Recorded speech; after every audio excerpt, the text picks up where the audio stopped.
नमो नमः। आप देख रहे हैं कीर्ति संस्कृत स्कूल। इसमें आज हम संधि प्रकरण के बारे में पढ़ेंगे। आप सबने मेरे चैनल को सब्सक्राइब नहीं किया है तो फटाफट सब्सक्राइब कीजिए, लाइक कीजिए और शेयर कीजिए, क्योंकि मैं बताने जा रही हूँ आप लोगों को बेसिक से संस्कृत ग्रामर और बहुत ही आसान तरीकों से, जिसे आप आसानी से समझ सकते हैं और अपने एग्ज़ाम की तैयारी कर सकते हैं। तो संधि किसे कहते हैं? वर्णानाम परस्परम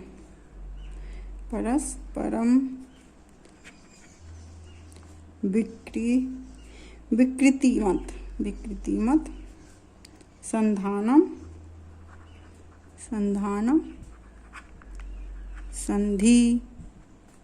संधि अर्थात वर्णों का क्या होगा? वर्णों का परस्पर विकृति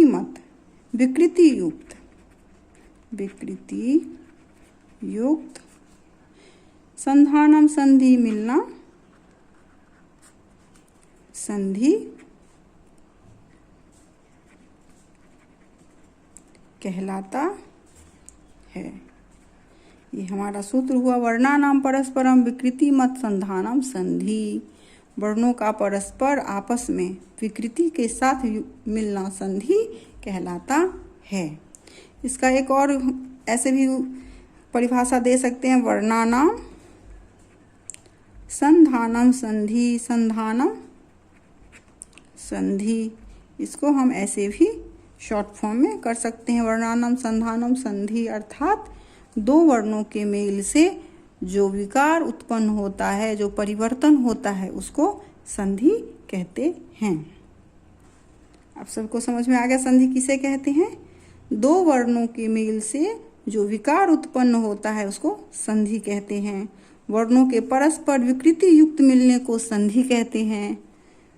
और संधि होने के लिए एक कंडीशन जरूरी है। क्या कंडीशन जरूरी है? वो संहिता। क्या जरूरी है? संहिता। अगर संहिता होगी तो संधि होगी, नहीं तो फिर संधि नहीं होगी, वो संयोग हो जाएगा। क्या हो जाएगा? संयोग हो जाएगा।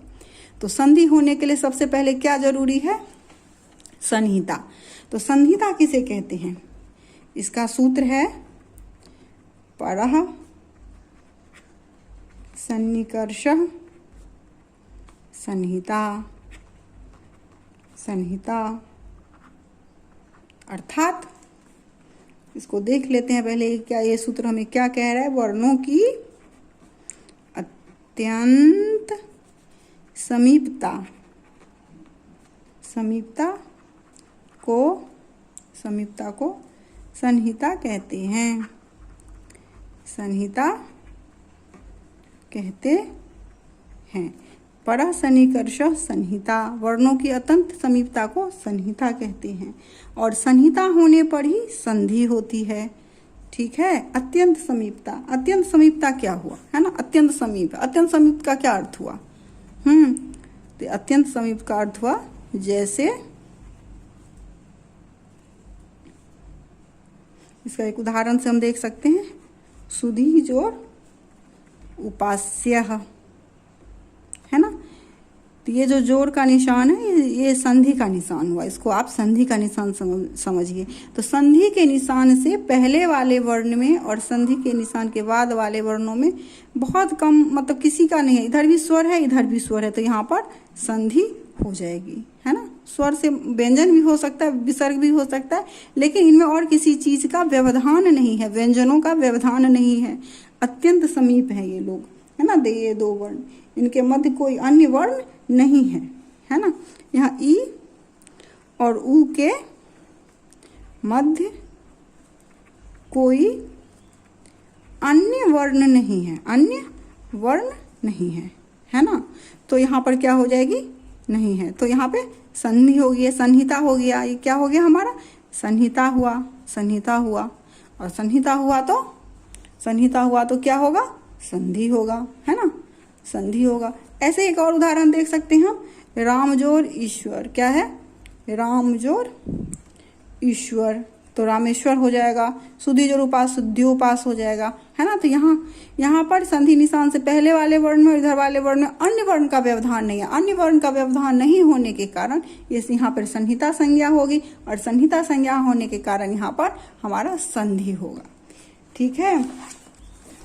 और एक और कंडीशन आती है, एक तो संधि हो गया, है ना, उसके बाद संहिता हुई। पहले नंबर पे हमने संधि को समझा, संधि किसे कहते हैं, और संधि होने के लिए क्या होना चाहिए, संहिता होना चाहिए। पहले नंबर पे हमने समझा संधि, दूसरे नंबर पर हम समझेंगे संहिता। अब तीसरे नंबर पर क्या आता है हमारा, संयोग। संयोग, अगर उनके बीच में व्यंजनों का बीच में व्यवधान रहे तो क्या हो जाएगा, संयोग हो जाएगा। तो संयोग का सूत्र क्या है हमारा, हलो अनंतरा संयोगः। हलो अनंतरा संयोगः, इसका अर्थ क्या हुआ, स्वरों के व्यवधान से रहित, स्वरों के व्यवधान से रहित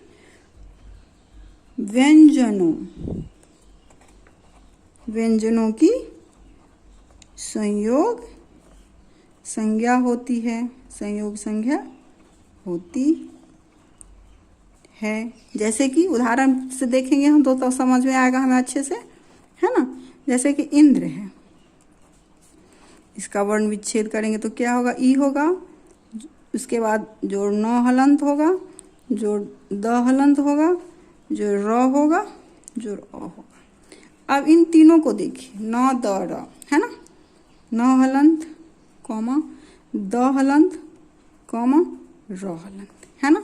इन तीन व्यंजनों में ये क्या हुए, हमारे व्यंजन हुए। इन तीन व्यंजनों के बीच कोई स्वर नहीं है, कोई स्वर का व्यवधान नहीं है, है ना। इन तीन व्यंजनों के बीच में स्वरों का व्यवधान नहीं है, स्वरों का क्या नहीं है, व्यवधान नहीं है। तो ये क्या हो गया, हमारी संयोग संज्ञा होगी। यहाँ पर संधि नहीं होगी, यहाँ पर क्या होगी, मात्र संयोग होगा। क्या होगा, मात्र संयोग होगा, संधि नहीं होगी। संधि होने के लिए क्या कंडीशन चाहिए हमें, है ना, विकृति युक्त होना चाहिए, विकार युक्त होना चाहिए, है ना। जहां बिना विकार के सिर्फ मिल रहे हैं तो वहां पे संयोग संज्ञा हो जाएगी। जहां वर्ण अपने स्वरूप से बिना किसी परिवर्तन के, बिना किसी विकार के, बिना किसी चेंज के मिलेंगे तो वहां पर संयोग हो जाएगा।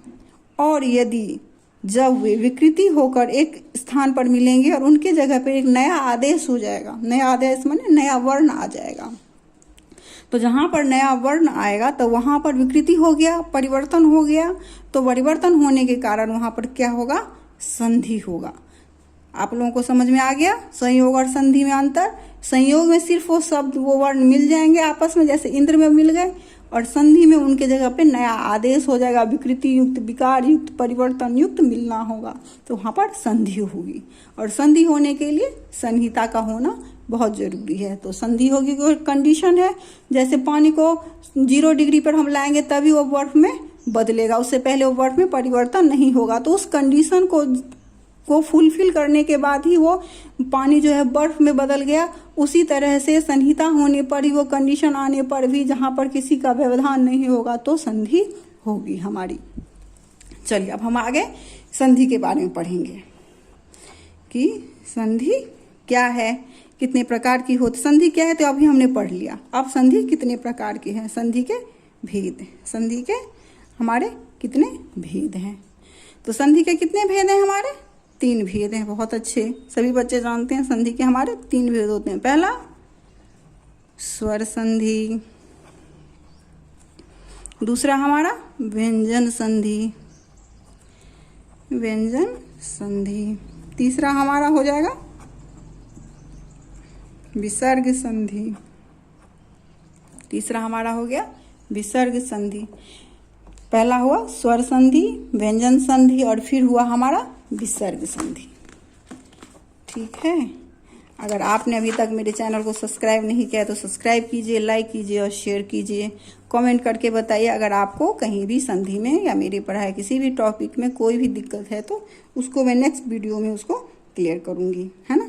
चलिए अब आगे बढ़ते हैं। तो संधि में 3 संधि हमने पढ़ा, स्वर संधि, व्यंजन संधि और विसर्ग संधि। तभी हम करेंगे स्वर संधि। तो स्वर संधि करेंगे। तो स्वर संधि, अब स्वर संधि में स्वर संधि किसे कहते हैं, स्वर संधि किसे कहते हैं। तो 2 निकट लिखेंगे हम, 2 अत्यंत निकट, अत्यंत लगाना जरूरी है तभी तो पता चलेगा कि उनके बीच में व्यवधान नहीं है। 2 अत्यंत निकट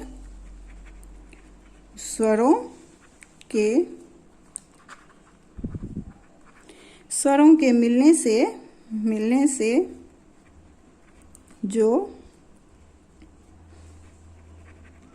ध्वनि विकार उत्पन्न होता है, जो विकार उत्पन्न होता है उसे स्वर संधि कहेंगे, उसे हम स्वर संधि कहते हैं। और स्वर संधि को हम क्या कहेंगे, अच संधि भी कहेंगे। क्या कहेंगे, ऊपर में लिखती हूँ मैं, अच संधि। अच माने सारे स्वर होते हैं हमारे, है ना। तो ये हो गया अच संधि या स्वर संधि कहते हैं। अब स्वर संधि के कितने भेद हैं। स्वर संधि के तो मुख्यतः 5 भेद होते हैं, लेकिन उसके अंदर 3 संधि हम और पढ़ेंगे, है ना। स्वर संधि के कितने भेद हुए हमारे, स्वर संधि के भेद। तो स्वर संधि के भेद हुए हमारे 5। कितने भेद हुए, 5 भेद हुए, ठीक है। 5 भेद, मुख्यतः 5 भेद हुए, मुख्यतः लगाइए, मुख्यतः 5 भेद। पहला हमारा हो गया, हम पहले करेंगे दीर्घ संधि, फिर हम करेंगे गुण संधि, फिर हम तीसरे नंबर पर करेंगे वृद्धि संधि, उसके बाद हम चौथे नंबर पर करेंगे यन संधि, 5वें नंबर पर हम करेंगे आयादी संधि। यन संधि के बाद हम करेंगे आयादी संधि। मैं सुविधा के लिए नंबरिंग कर रही हूँ, है ना। इसके बाद हम लोग करेंगे पररूप संधि। क्या करेंगे, पररूप संधि, जो कि स्वर संधि में ही आएगा। 7वें नंबर पर हम करेंगे पूर्व रूप संधि, पूर्व रूप संधि। और 8वें नंबर पर हमारा आ जाएगा प्रकृति भाव, प्रकृति भाव संधि। तो हमने अभी यहाँ तक क्या सब पढ़ा, हमने पढ़ा कि संधि किसे कहते हैं। वर्णानाम परस्परम विकृति मत संधानम संधि, अर्थात वर्णों का परस्पर विकृति के साथ मिलना ही हमारा क्या कहलाता है, संधि। तो इसको हम शॉर्ट फॉर्म में भी बोल सकते हैं, वर्णानाम संधानम संधि। दो वर्णों के मेल से उत्पन्न होने वाले विकार को संधि कहते हैं। फिर हमने संहिता पढ़ा, संहिता पर सन्निकर्ष संहिता, वर्णों की अत्यंत समीपता को संहिता कहते हैं। जब 2 वर्ण आपस में बहुत समीप रूप से मिलेंगे तो उनके बीच में कोई अन्य वर्ण का व्यवधान नहीं रहेगा, तो वहाँ पर तो हो जाएगा संधि, संहिता होगी और तो संधि होगी। उसके बाद हमने संयोग भी समझा कि जहाँ पर स्वरों के व्यवधान से रहित कोई ऐसा शब्द आ जाए तो वहाँ पर क्या संधि होगी, नहीं, वहाँ पर संधि नहीं होगी, वहाँ पर मात्र संयोग होगा। हमने उदाहरण में देखा इंद्र, इंद्र, है ना। इंद्र में व्यंजनों के बीच कोई स्वर का व्यवधान नहीं है, तो यहाँ पर संयोग संज्ञा हो गई। उसके बाद हम पढ़ेंगे आगे संधि किसे कहते हैं। पढ़ लिया आप संधि के कितने भेद होते हैं, तो स्वर संधि हुआ, व्यंजन संधि हुआ, विसर्ग संधि हुआ। सर्ग के कितने भेद हुए, 3 भेद हुए हमारे। तो अब हम आगे पढ़ेंगे स्वर संधि के बारे में। पहला टॉपिक हमारा आया स्वर संधि। स्वर संधि को अच संधि भी कहते हैं। 2 अत्यंत निकट स्वरों के मिलने से जो ध्वनि विकार उत्पन्न होता है उसे स्वर संधि कहते हैं। स्वर संधि के मुख्यतः तो 5 भेद है, लेकिन 3 उसमें हम और पढ़ेंगे। पहला संधि क्या है हमारा, दीर्घ संधि, फिर गुण संधि, फिर वृद्धि संधि, फिर यन संधि, फिर हमारा है अयादि संधि, फिर पररूप संधि, फिर पूर्व रूप संधि, फिर प्रकृति भाव संधि, ये हुआ। अब उसमें सबसे पहले हम पढ़ेंगे दीर्घ संधि को। किसको पढ़ेंगे हम सबसे पहले? दीर्घ संधि को। दीर्घ संधि, दीर्घ स्वर संधि, है ना। इसका क्या सूत्र है? अकः सवर्णे दीर्घ, अकः सवर्णे दीर्घ, हो गया अकः सवर्णे दीर्घ। इसमें क्या होता है? ह्रस्व या दीर्घ स्वर हो, है ना, संधि के निशान यानी कि जोड़ के निशान से पहले अगर स्वर हो तो वहाँ पर हो जाएगा दीर्घ हो जाएगा, दोनों को मिला करके। जैसे कि आप देख लीजिए, फिर मैं कहता ओ हो चाहे आ हो, प्लस ओ आ इक्वल्स टू आ हो जाएगा। ह्रस्वी दीर्घी जोड़, जोड़ माने दीर्घी और ह्रस्वी इक्वल्स टू दीर्घी। ह्रस्व उह जोड़ उह इक्वल्स टू उह हो जाएगा। इसमें एक री भी आता है, री, ये ह्रस्व री हुआ, ये दीर्घ री हुआ, ये ह्रस्व री हुआ, ये दीर्घ री हुआ, इक्वल्स टू हो जाएगा हमारा दीर्घ री। ठीक है, अकः सवर्णे दीर्घ। आप समझिए, ह्रस्व या दीर्घ, है ना, संधि के निशान से पहले वाले वर्ण में ह्रस्व अ हो या आ हो, प्लस उसके बाद समान स्वर आ जाए। समान स्वर अ है तो इधर भी अ आ में से कुछ होना चाहिए, है ना। ये नहीं ई आ गया ऊ आ गया तो हो गया, नहीं तो अलग संधि हो जाएगी फिर, है ना। उसके लिए क्या जरूरी है? इधर भी जो स्वर है वही स्वर होने चाहिए, लेकिन उसमें अगर छोटा हो तो बड़ा भी हो सकते हैं, बड़े हो तो छोटे भी हो सकते हैं ना। समान स्वर ह्रस्व या दीर्घ, ह्रस्व माने छोटा, दीर्घ माने बड़ा, हम लोगों ने इसे वर्ण विचार में किया हुआ है। तो वहाँ पर दीर्घ आदेश हो जाता है ना। उनके स्थान पर दीर्घ का आदेश हो जाता है। जब दीर्घ का आदेश हो जाएगा तो हमारी हो जाएगी दीर्घ संधि। चलिए अब एक उदाहरण हम करके देखते हैं कि ये फॉर्मूला उस पर फिट बैठ रहा है कि नहीं। छोटा सा उदाहरण लिखते हैं, परम जोड़ अर्थ, है ना, करके देखते हैं। पर अब जो संधि का निशान है इस वाले से पहले वाले वर्ण में हमें पता चलना चाहिए स्वर कौन सा है, तभी तो हम फिर संधि करेंगे। तो इसको यहाँ पे हम हलंत लगा देते हैं, तो हमें पता चल गया यहाँ पर क्या है, अ है ना। प हलंत जोड़ अ, र हलंत जोड़ अ, म हलंत जोड़ अ। तो हमने इनको छोड़ के सिर्फ लास्ट वाले का किया, क्योंकि हमें अभी यहाँ पर इसी का काम है। इसको हमने एज इट इज लिख दिया। फिर संधि का निशान, फिर ये अर्थ। अब क्या होगा, ये संधि के निशान से पहले वाले परम वाले में जो अ है, इस अ का और इस अ का संधि हो जाएगा। इन दोनों अ के बदले हमने, हमारा सूत्र है यहाँ पर अ जोड़ अ इक्वल्स टू आ। इन दोनों के जगह पे किसका आदेश हो जाएगा? आ का आदेश हो जाएगा। तो आ गया। अब देखिए आगे, ये पीछे में जैसा है उसको हम एज इट इज उतार लेंगे। म हलंत ही रखना है ना, जोड़ ये आ गया। पीछे में भी इसका तो और इधर आगे तो संधि में चला गया ना, तो ये पीछे में थ हमारा ऐसे के ऐसे ही बच गया। अपनी सुविधा के लिए जोड़ का निशान लगा देते हैं ताकि हमको जोड़ने में आसानी होगी, है ना। अब ये जो है इसको यहाँ पर मात्रा लग जाएगी, ठीक है ना। इसको यहाँ पर हो जाएगा, तो ये क्या हो जाएगा, पर म आकर माँ, और पीछे में ये जो थ है ये ऐसे जुड़ जाएगा। तो हमारा बन गया परमार्थ। क्या बन गया हमारा? परमार्थ। चलिए अभी और उदाहरण देखेंगे तो और अच्छे से समझ में आएगा। दूसरा उदाहरण हम देखते हैं। सबसे आसान उदाहरण देखेंगे ना तो आपको जल्दी समझ में आ जाएगा। हिम जोड़ आलय, हिम जोड़ आलय क्या होगा, हिमालय।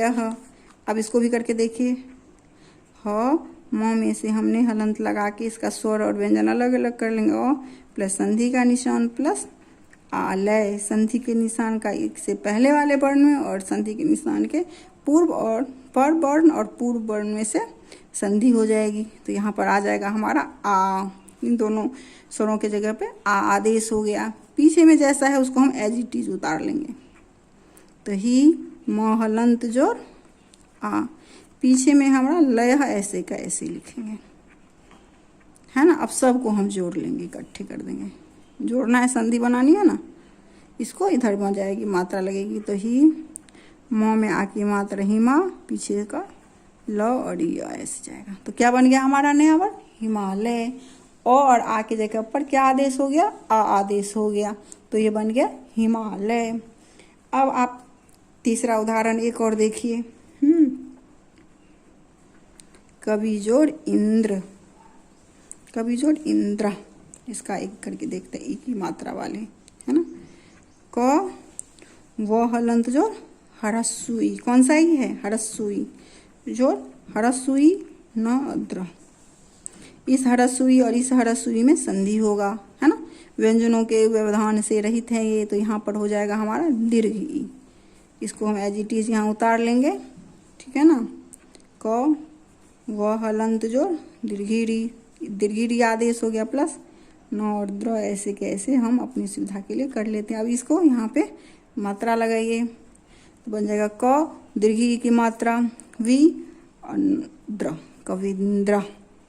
क्या बन गया हमारा नया शब्द? कविंद्र, है ना। संधि का निशान से पहले वाले वर्ण में से हम स्वर अलग कर लेते हैं, तो उससे हमको संधि करने में आसानी होती है। चलिए और उदाहरण देखते हैं, तो हमें और अच्छे से समझ में आ जाएगा। ये तीसरा, अब चौथा उदाहरण एक और देख लेते हैं।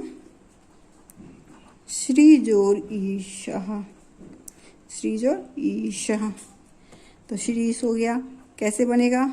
श्र हलंत, उसमें से दीर्घी ई हमने अलग कर लिया प्लस ईशः, है ना, प्लस ईशः। ये दीर्घी मिलके क्या बन जाएंगे? दीर्घी ही रहेंगे।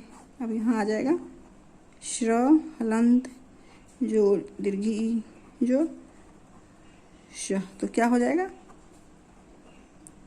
श्रीशः।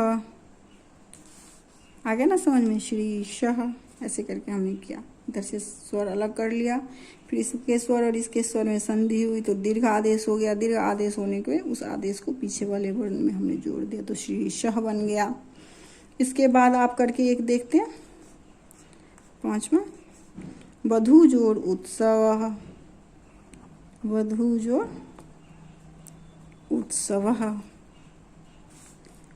तो व ध हलंत जोड़ उह जोड़ उत्सव, उह और इसमें संधि हो जाएगी, तो उह हो जाएगा। इन दोनों की जगह पर एक वर्ण आदेश हो गया, व ध ओ जोड़ सवह, तो हमारा ये हो जाएगा, इनके जगह पर ये हो गया व ध उ सवह, तो बन गया हमारा वधूत्सवः। ऐसे आप लोग सभी को तोड़ के करेंगे तो आपको आसानी से संधि समझ में आ जाएगी। आप लोगों ने अभी तक मेरे चैनल को सब्सक्राइब नहीं किया तो सब्सक्राइब कीजिए, लाइक कीजिए और शेयर कीजिए। धन्यवाद।